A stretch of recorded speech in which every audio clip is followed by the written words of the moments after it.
The sky above Seoul burned orange and red when they came. Yuna was drinking coffee in her apartment when the first ships broke through the clouds. They were massive, each one larger than a football stadium, and they moved without sound. She dropped her cup and watched it shatter on the floor. The coffee spread like blood across the white tiles. She had spent 12 years in the Korean Special Forces. She had seen death. She had caused death. But nothing in her training had prepared her for this moment. The ships hung in the air like dark gods looking down at insects within hours. The world changed forever. The aliens called themselves the Velen. They stood nearly 3 meters tall, with 4 arms and bodies covered in hard shell-like armor. Their eyes were black and empty, showing no emotion. They moved with the confidence of creatures who had never known defeat. Yuna grabbed her rifle and ran to join her unit. The streets were filled with screaming people and burning cars. Military jets flew toward the ships and exploded like fireworks against invisible shields. Tanks fired their cannons, but the shells simply bounced away. Nothing worked. She found her commander, a man named Colonel Park, hiding behind an overturned bus. His face was pale with shock. He was a veteran of 20 years, but his hands were shaking like leaves in the wind. "They're not even fighting us," he said. "They're just collecting." Yuna looked and saw what he meant. The Velen soldiers were walking through the streets with large nets made of glowing energy. They were catching humans like fish. Men, women, children, old people, young people. It did not matter. The aliens grabbed everyone they could find and threw them into floating metal containers. She raised her rifle and fired at a Velen soldier. The bullets hit its chest and fell to the ground like raindrops on a rock. The alien turned and looked at her. For a moment, Yuna saw something in its black eyes. It was not anger or fear. It was amusement. The creature was laughing at her. A bright flash of light hit her, and everything went dark. When Yuna woke up, she was lying on a cold metal floor. Her head hurt badly, and her mouth tasted like blood. She sat up slowly and looked around. She was in a large room filled with hundreds of other humans. Some were crying. Some were praying. Some just stared at nothing with empty eyes. A man sat next to her. He was older, maybe 45, with a hard face covered in scars. His eyes were sharp and alert, watching everything around him. "You're military," he said. It was not a question. "Special Forces," Yuna replied. "You?" "Army Rangers." "Name's Do-hyun." They shook hands. His grip was strong and steady. Yuna felt a small spark of hope. At least she was not alone. The container shook, and Yuna realized they were moving. Through a small window, she could see Earth growing smaller and smaller. Her home, her country, her entire world was disappearing into the darkness of space. "Where are they taking us?" Someone asked. "Does it matter?" Another person replied, "We're dead anyway." Do-hyun stood up and walked to the center of the room. His voice was calm but powerful. "Listen to me," he said. "I know you're scared. I'm scared too. But we're not dead yet. As long as we breathe, we fight. That's what humans do. That's what we've always done." Some people looked at him with hope. Others looked away. But Yuna understood what he was trying to do. He was keeping them alive, not their bodies, but their spirits. The journey lasted 3 weeks. They were given small amounts of food and water, just enough to survive. The aliens came sometimes to look at them through the windows. They pointed and made sounds that might have been laughter. To them, humans were nothing more than animals. Yuna spent the time watching and learning. She noticed that the Velen never touched humans directly. They used machines and tools for everything. She noticed that they communicated with strange smells as well as sounds. She noticed that their joints, the places where their armor pieces connected, moved more slowly than the rest of their bodies. She stored this information in her mind like a soldier preparing for battle. Finally, the ship landed. The doors opened and bright light poured in. Yuna shielded her eyes and stepped outside. She was standing on another world. The sky was purple and filled with 3 small suns. The ground was red and rocky. In the distance, she could see huge machines digging into mountains. This was a mining colony. They had been brought here to work. A Velen officer walked toward them. He was larger than the others and wore golden decorations on his shell. He looked at the humans the way a farmer might look at cattle. "I am Overseer Krelith," he said through a translation device. "You belong to the hegemony now. You will work. You will obey. You will not cause trouble. Those who work well will live. Those who do not will die. This is simple." He turned and walked away. Guards began pushing the humans toward the mines. Yuna walked with the others, her head down but her eyes open. She looked at the guards, at the machines, at the buildings. She was already making plans. She was already looking for weaknesses. The Velen thought humans were weak. They thought humans were stupid. They thought humans would accept slavery without question. They were very, very wrong. Yuna whispered to Doyun as they marched. "We're going to get out of here." He smiled grimly. "I know." Behind them, the ship that had carried them rose into the purple sky and disappeared. Earth was gone, but Earth's children remained, and they had not forgotten who they were. 6 months passed on the mining colony of Keth 4. 6 months of back-breaking work under 3 burning suns. 6 months of little food and less hope. Many humans died in those early days. Some died from exhaustion. Some died from accidents in the deep mines. Some simply gave up and lay down and never got up again. But Yuna refused to die. And she refused to let others die if she could help it. Every day, she woke before the suns rose. Every day, she worked harder than anyone else. The Velen guards noticed her strength and began to watch her closely. But they did not see what she was really doing. They did not see the secret that grew in the darkness of the human barracks at night. When the guards were far away, Yuna trained the other prisoners. There were soldiers among them, police officers, martial artists, athletes, even ordinary people who had never thrown a punch in their lives. Yuna took them all and began to shape them into weapons. "The Velen think we are weak because we are small," she told them one night. "They think we are stupid because we live short lives. But they do not understand what we are. We are survivors. Our ancestors killed mammoths with wooden spears. We conquered every corner of our planet. We are the most dangerous species Earth ever created." Dahyun helped her train the fighters. He was older than Yuna, but his body was hard as iron. He taught them hand-to-hand combat, the kind of fighting that had been perfected through thousands of years of human warfare. "Watch the joints," he said, demonstrating on a crude dummy made from mining equipment. "The Velen shell is too hard to break. But here, he pointed to the places where the armor plates connected. "These spots are soft. A sharp strike here will hurt them. A deep strike will kill them." The humans practiced every night. They fought in silence because any sound might bring the guards. They strengthened their muscles by lifting rocks. They increased their endurance by running in place for hours. Slowly their bodies changed. The heavy gravity of Keth 4, which had killed so many in the beginning, was now making them stronger. Among the prisoners was a woman named Yoonji.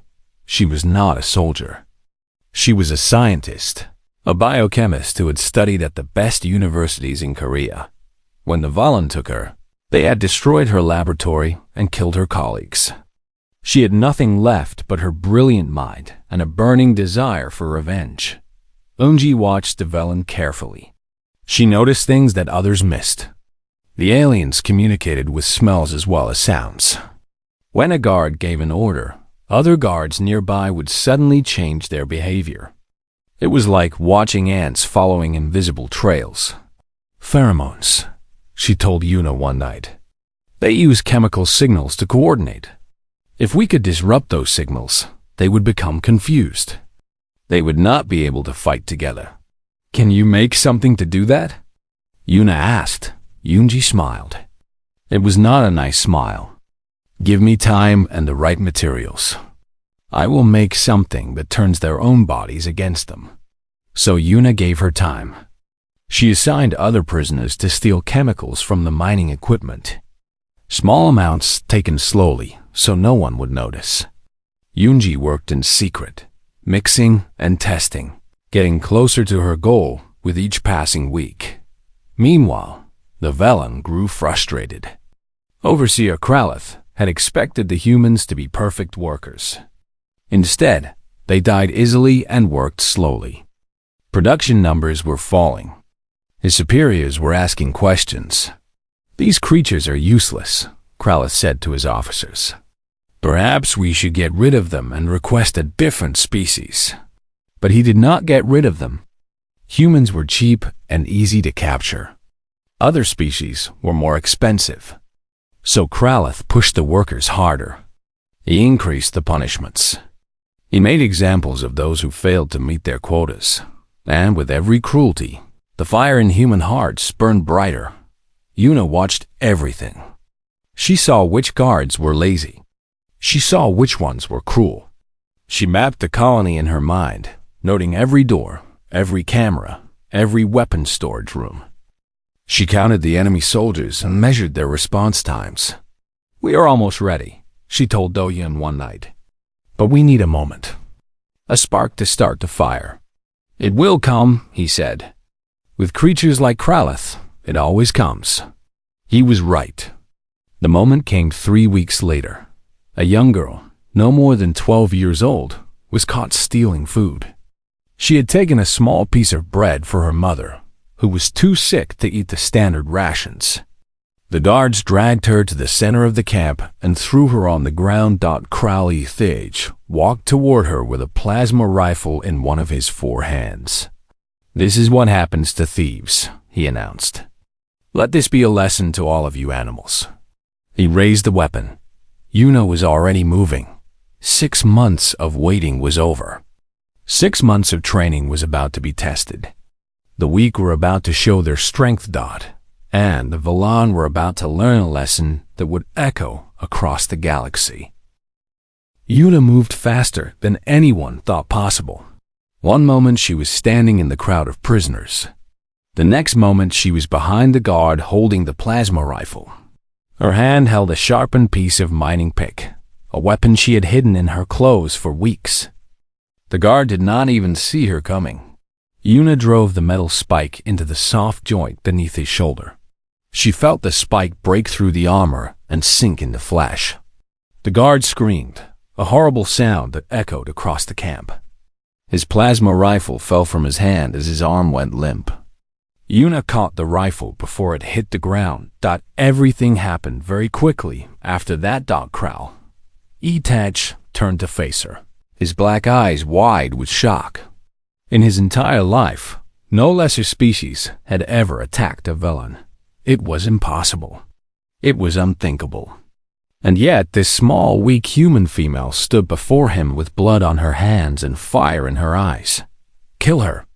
Kralith shouted. The guards raised their weapons, but they were slow, too slow.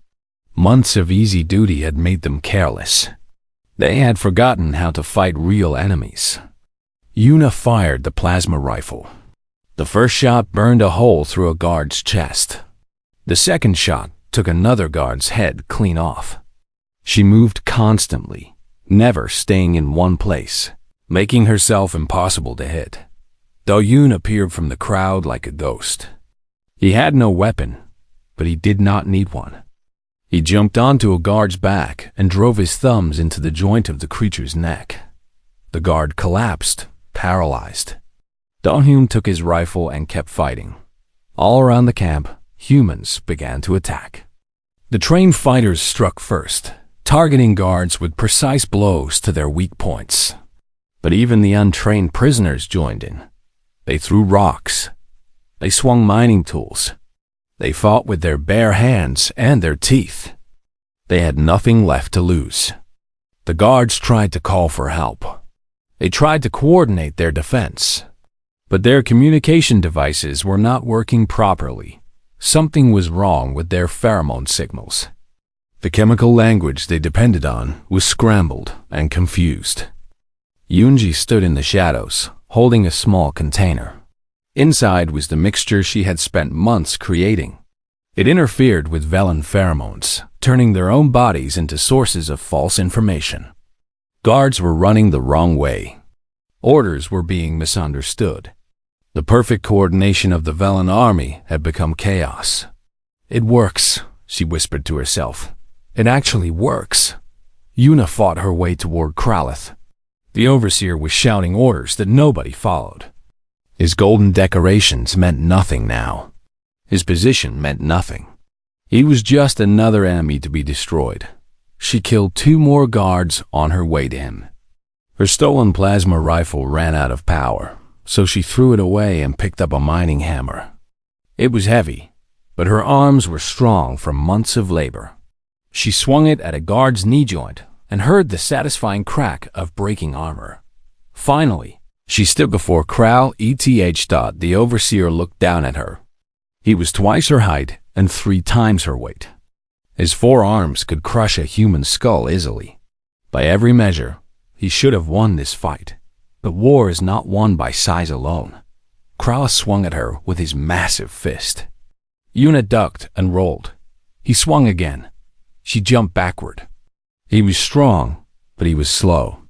He had never fought anyone who could move like she moved. "What are you?" Kralith hissed. "I am human," Yuna replied. "And you should have left us alone." She moved in close, too close for his long arms to reach her effectively. Her hammer came down on his knee joint once, twice, 3 times. The armor cracked. Kralith fell to one leg. He tried to grab her, but she was already behind him. She climbed onto his back. Her hands found the gap between his neck plates. She did not have a weapon anymore, so she used her fingers. She dug into the soft flesh beneath the armor and pulled. Kralith screamed. He tried to shake her off. He tried to reach her with his 4 arms.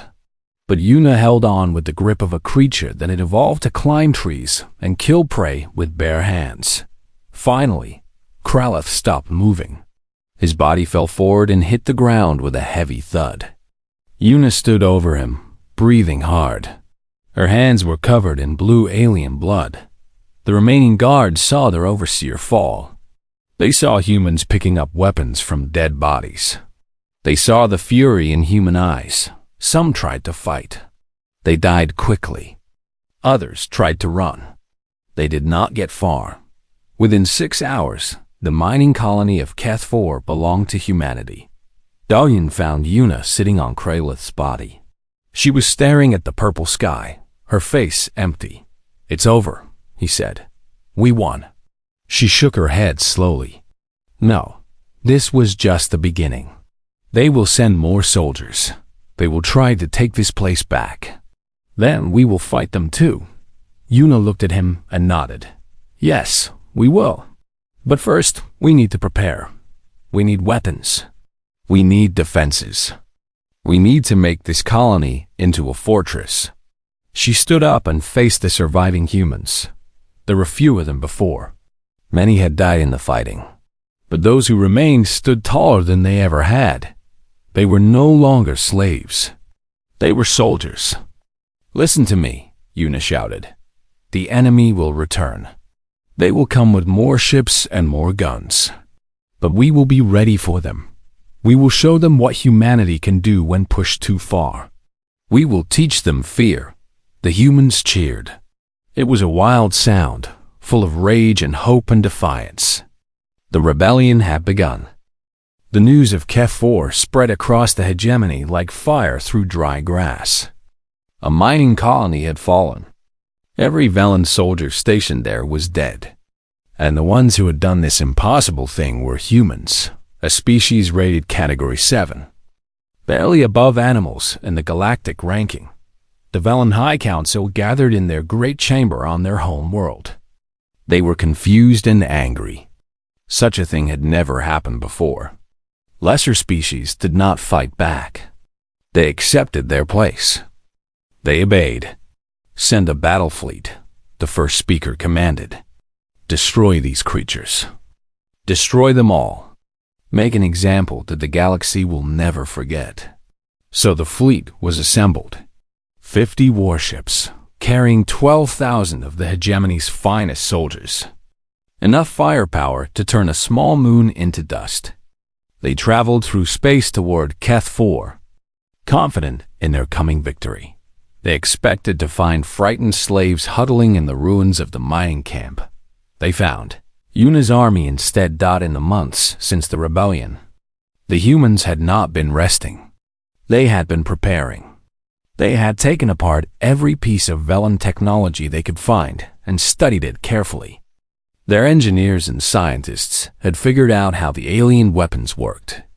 They had built new ones, combining human ideas with alien power. More importantly, they had fortified the colony. The mining tunnels became underground bunkers. The heavy equipment became defensive walls. Every building was turned into a fighting position. The humans had created a fortress using nothing but their hands and their minds.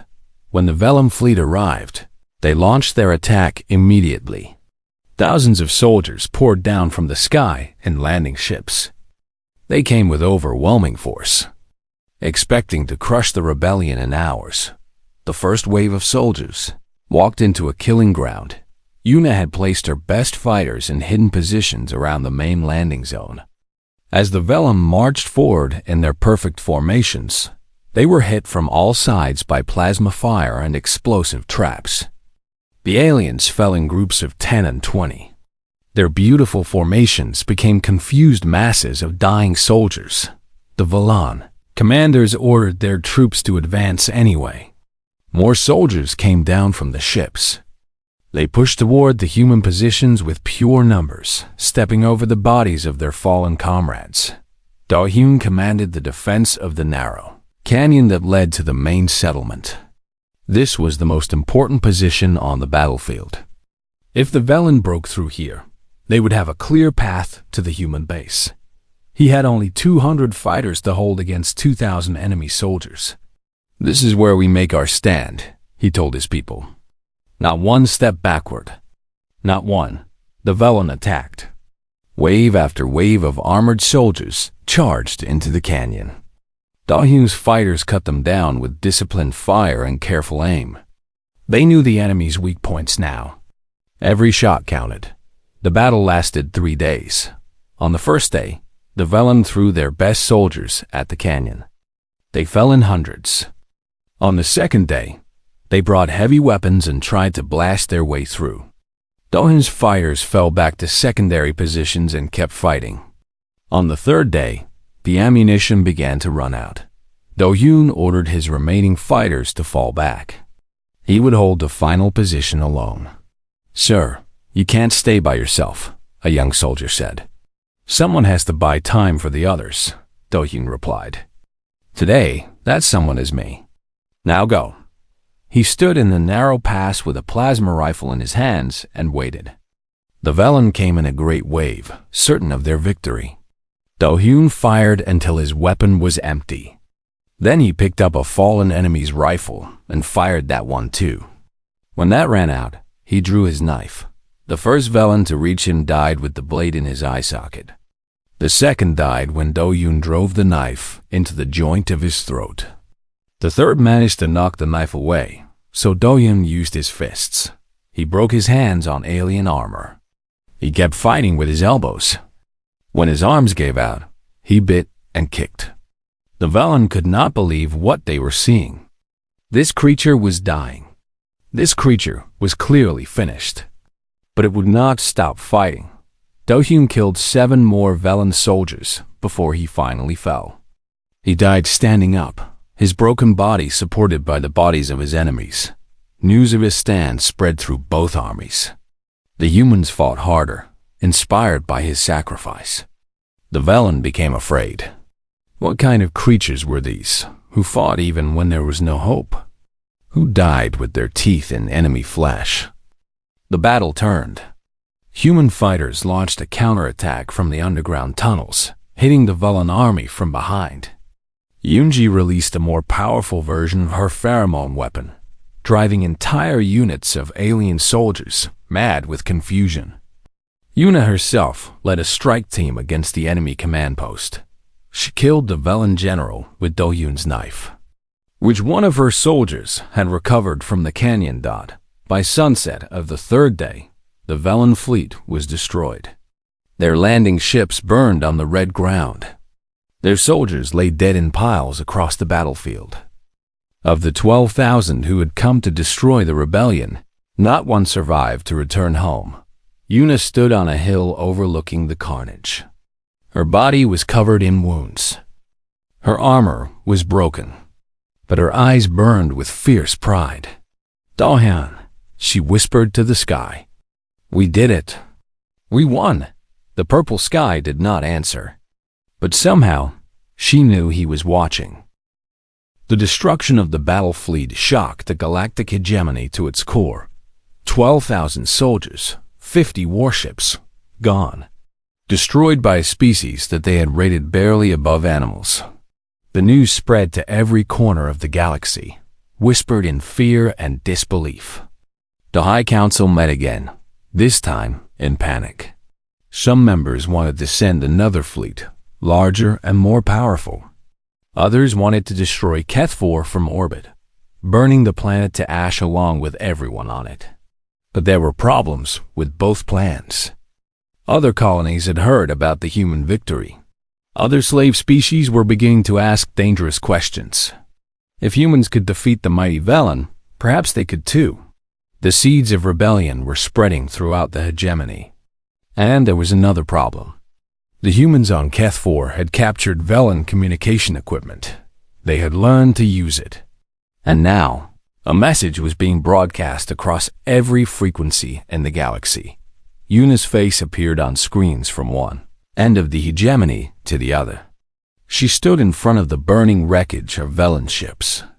Behind her, human soldiers stood with captured weapons in their hands. Her voice was calm, but her words carried a weight that made entire civilizations tremble. "I am Commander Yuna of Earth. You know what we have done here. You have seen what we are capable of. Now hear what we have to say." She paused, letting her words sink in across the stars. "You came to our world.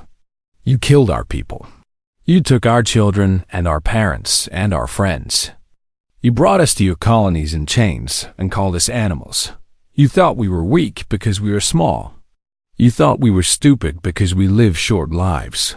You understood nothing." On 100 worlds, alien leaders watched with growing dread. On 1,000 ships, Velen soldiers gripped their weapons tighter. On Earth, hidden survivors looked up at the sky with tears of hope in their eyes. "We are humanity," Yuna continued. "Our ancestors survived ice ages that killed most life on our planet. We hunted creatures 10 times our size with wooden spears. We built cities and split atoms and walked on our own moon. We fought each other for thousands of years and invented more ways to kill than any species in the galaxy." Her voice grew harder. "And we learned something from all that fighting. We learned that it is not size that wins wars. It is not technology.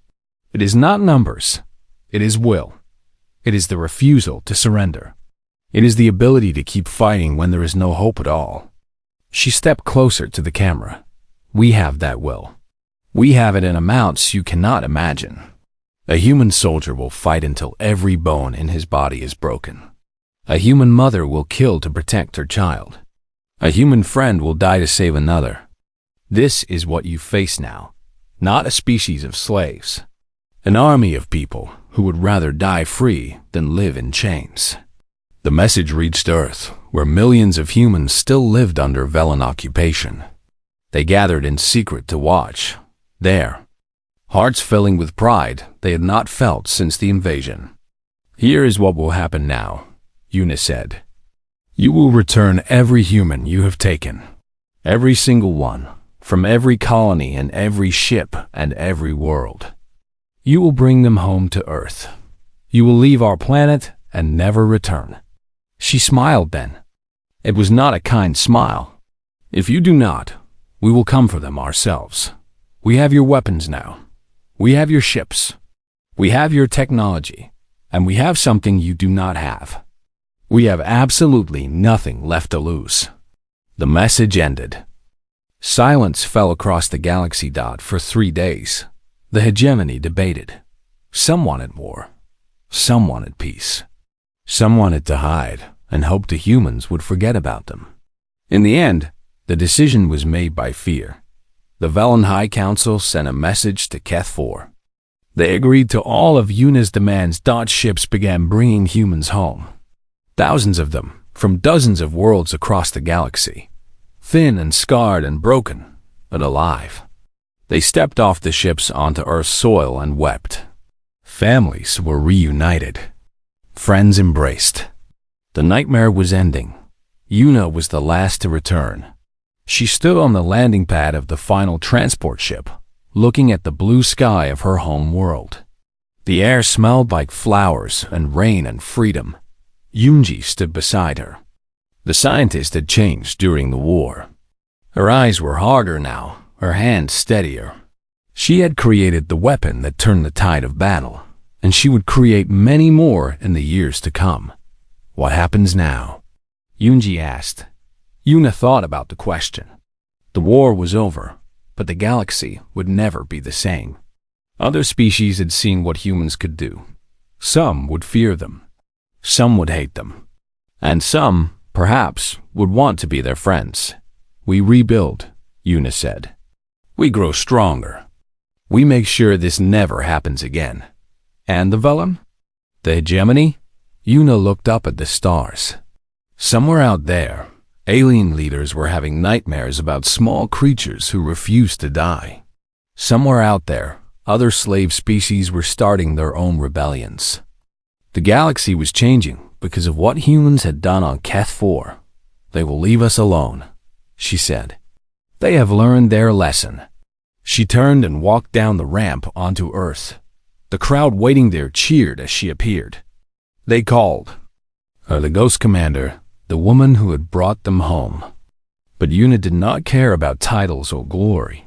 She thought about Diane, who had died standing in a canyon with his broken fist still swinging. She thought about all the others who had given their lives for freedom. They were the real heroes. She was just the one who had survived. That night, Yuna stood alone on a hill overlooking Seoul. The city was still rebuilding, but lights were returning to windows that had been dark for years. Children were laughing in the streets. Life was continuing. She looked up at the stars one last time. "They thought we were weak," she whispered. "They measured our strength in muscle and bone. They should have measured our hearts." The stars twinkled in the darkness. And somewhere out there, the galaxy remembered the lesson it had learned. Never underestimate humanity.